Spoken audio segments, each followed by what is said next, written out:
Hi friends, welcome to my channel.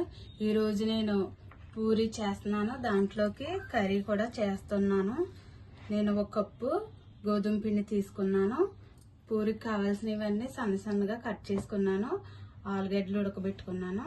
2 స్పూన్లు శనగపిండి. ఇప్పుడు మనం పిండిని కలుపుకుందాము. పిండిలోకి ఒక హాఫ్ స్పూన్ సాల్ట్ వేసుకుందాము. 2 స్పూన్లు ఆయిల్ కూడా వేసుకుందాము.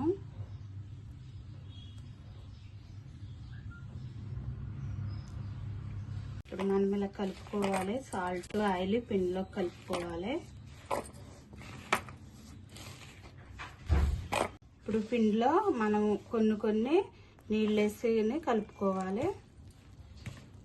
ఒకేసారి వేసుకుంటే పలుచగా అయిపోద్ది పిండి. కొన్ని వేసుకుంటా కలుపుకోవాలి.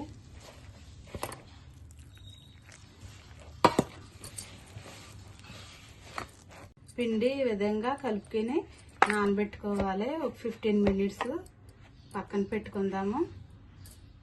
ఇప్పుడైతే మనం పూరీలోకి కర్రీ రెడీ చేసుకుందాము. స్టవ్ వెలిగించుకొని కడాయి పెట్టుకొని 2 స్పూన్ల ఆయిల్ వేసుకున్నాను. ఆయిల్ అయితే వేడయింది. 1 స్పూను తాలింపులు వేసుకుంటున్నాం.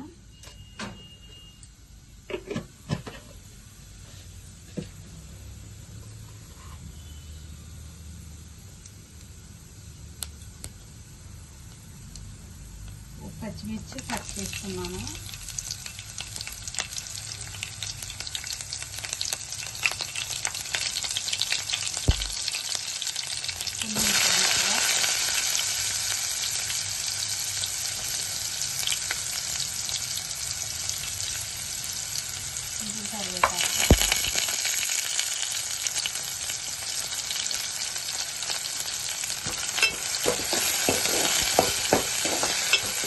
ఉల్లిపాయలు వేగిన తర్వాత కట్ చేసుకున్న టమాటా ముక్కలు, క్యారెట్ ముక్కలు వేసుకున్నాం. ఇవి కూడా వేసుకున్నాం.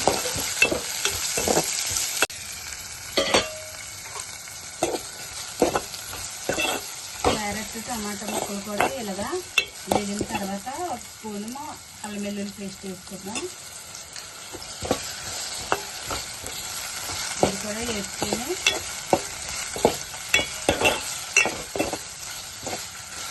స్పూన్ సాల్ట్ వేసుకొని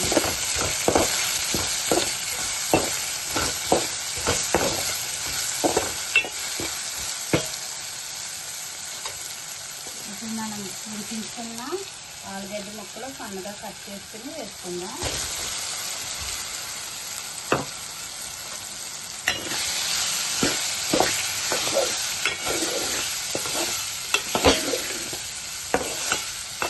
ఒక 1 స్పూన్ పసుపు,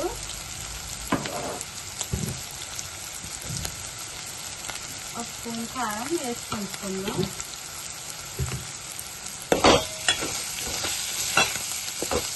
కలుపుకున్న తర్వాత మనం కర్రీ చిక్కదనం కోసం గ్రేవీలా ఉంటాకి 2 స్పూన్లు శనగపిండి ఇలాగ నీళ్ళలో కలుపుకొని వేసుకుందాము.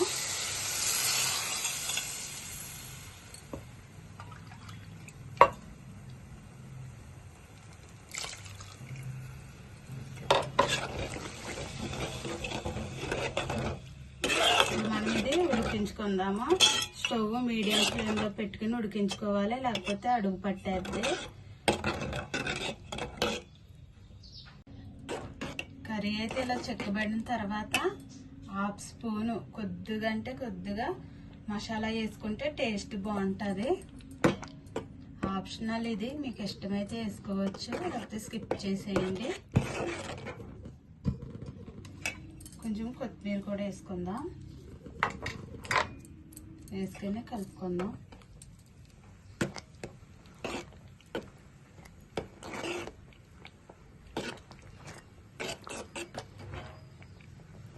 పూరి కర్రీ అయితే రెడీ అయిపోయింది. ఇంకా స్టవ్ ఆఫ్ చేసి దించేసుకుందాము. స్టవ్ పై కడాయి పెట్టి ఆయిల్ వేసుకున్నాను.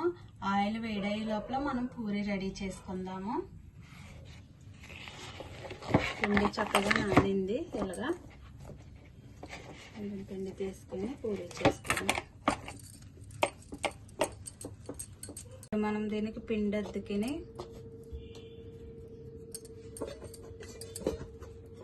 చపాతీలా చేసుకుందాం.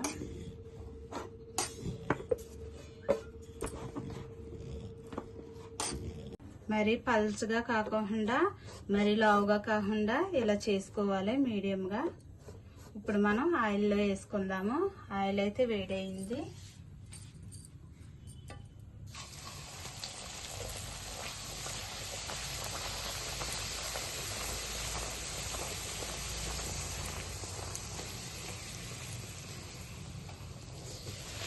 చక్కగా పొంగినాయి చూడండి ఫ్రెండ్స్, చాలా బాగా పొంగినాయి. ఇలా మనం పిండి కలిపిని నానబెట్టుకుంటే ఇలా పొంగుతాయి. ఇప్పుడు మనం ప్లేట్లో తీసుకుందాం. మిగిలినవి కూడా ఈ రకంగా చేసుకోవాలి. నా స్టైల్లో అయితే నేను ఇలాగ పూరి రెడీ చేస్తాను ఫ్రెండ్స్. గోధుమ పిండితోనే చేసుకుంటాం, ఎక్కువ శాతం మైదా అసలు వాడం. ఇలా ట్రై చేస్తే చాలా బాగుంటాయి. మీరు కూడా ట్రై చేయండి. నచ్చితే లైక్ చేయండి, షేర్ చేయండి, సబ్స్క్రైబ్ చేయండి. Bye friends.